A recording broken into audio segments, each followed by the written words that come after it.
গ্রামের ভাষায় একটা কথা আছে, গৃহস্থের একদিন চোরের 10 দিন। আর চোরে শোনে না ধর্মের কাহিনী। কাঠুরের বিল নামে এখানে একটি বিল রয়েছে। এই বিলে গত রাত বা তার আগের রাতে বিষ আপনাদেরকে দেখানোর জন্য আমি এসেছি। এখানে বিষ প্রয়োগ করে, পুকুরে বিষ প্রয়োগ করে মাছ নিধন করা হয়েছে। এই বিষ প্রয়োগকারীকে চিহ্নিত করতে পেরেছে। তাদের ভাষ্যমতে এই বিষ প্রয়োগকারী বিগত বছরে বিষ প্রয়োগ করেছে। তাদেরকে নিয়ে এলাকাবাসী মিটিং করেছে এবং তারা ভুল স্বীকার করেছে, বিভিন্নভাবে ক্ষতিপূরণ দিয়ে চলে গেছে। কিন্তু আবারও সেই কাজের পুনরাবৃত্তি করেছে সেই চক্র। তাদের ভাষ্যমতে পুকুরে হয়, অন্য পুকুরে এই ট্যাবলেট বা বিষ প্রয়োগ করে মাছ সেই পুকুর থেকে নষ্ট করে দেওয়া বা দ্রুত সেই পুকুর থেকে মাছ সরিয়ে ফেলা এবং তার নিজের পুকুরে সেই মাছগুলো স্থানান্তর করা। আর একজনের পুকুরে বিষ দিয়ে, তার পুকুরে খাদ্য দিয়ে সেই মাছগুলোকে সে তার পুকুরে নিয়ে যাওয়া। এই কাঠুরের বিলে প্রায় 3 থেকে 400 বিঘা জমি রয়েছে, যেখানে জলাবদ্ধতা এবং সরকারি খাত জমি রয়েছে প্রায় 33 একর। এই জমিগুলো থেকে প্রতি বছর কোটি টাকা রাজস্ব আয় সরকারের হয়। পাশাপাশি এলাকার মানুষের যাদের জমি রয়েছে, পুকুর রয়েছে, তারাও 50 থেকে 1 থেকে 2 লক্ষ টাকা, 3 লক্ষ এবং 5 লক্ষ টাকা এক একটা পুকুর থেকে মাছ বিক্রি করে পায়। কারণ এই সমস্ত পুকুরে কোনোদিনও চাষ হয় না। পুকুরের আশেপাশে যে জমিগুলো রয়েছে, ইরি আমন বড় কোনো ধানে চাষ হয় না, শুধুমাত্র পানি জলাবদ্ধতা বছর বরাদ্দ থাকে।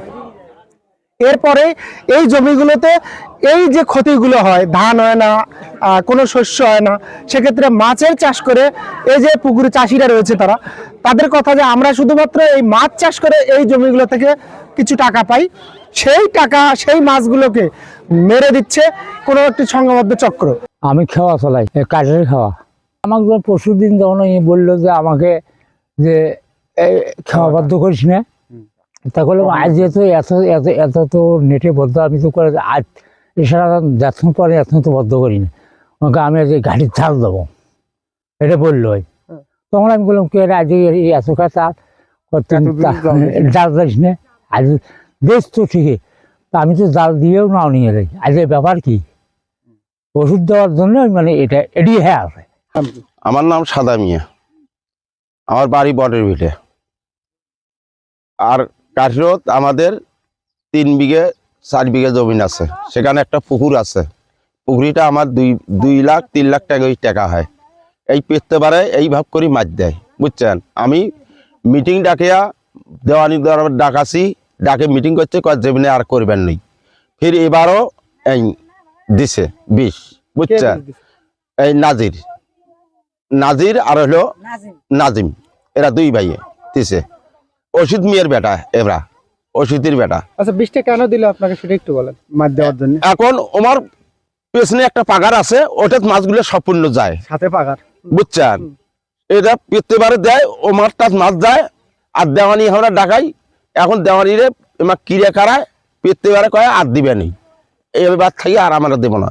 এবার একটা ভাই চাহাতো ভাই বুঝ করলাম সকালবেলা, এই ভাই এই বীজ যে দিছে, ওই নিজে আমার নাও চড়ি আলো, আজি কয় দেখতো এমাক মানা করতে আসি পিততে পারে, তাও এরা বীজ দেয়।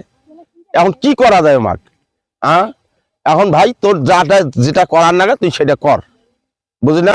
এবার দরে পরে আমি নয় 10টা 11টা দিদি ওষুধ ফেলাইছে, গতবারও করছেন, তার আগের বারও করছেন, কিন্তু কিছু কই নেই। একটা ন্যায্য বিচার করা তো প্রত্যেকবারে বিষ প্রয়োগ করা হয়। এই বিষগুলো প্রয়োগ করাতে যে পুকুরের যে একগুলো সাপ অথবা কুচিয়ে অথবা যে কোনো কাদর তলেও যদি মাছ থাকে, সেটা বন্ধু মনে করো ভাসিয়ে ওঠে। আমাদের এই বিলটাত কোনো প্রকারে মনে করো মাছ থাকে না। এই বিলটা মনে করো শোষণ হয়ে গেছে এই ট্যাবলেট মারাতে।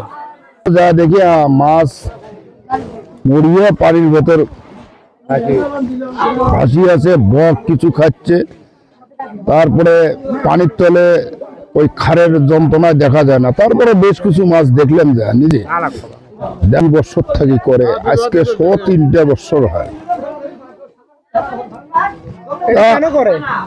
এটা তার পাগারত মাছ নেওয়ার জন্য এত করে, মানে বীজটা দেয় অন্য পাগারত, আর এক পাগারত মাছ নামবে, এই হিসেবে ওরা দেয়।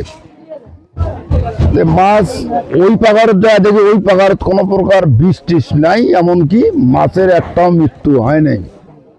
মানে তার পাগারত, অন্য পাগারত বীজ দিছে, তার পাগারত মাছ নেওয়ার জন্য ওই যারা বীজ দিছে আর কি।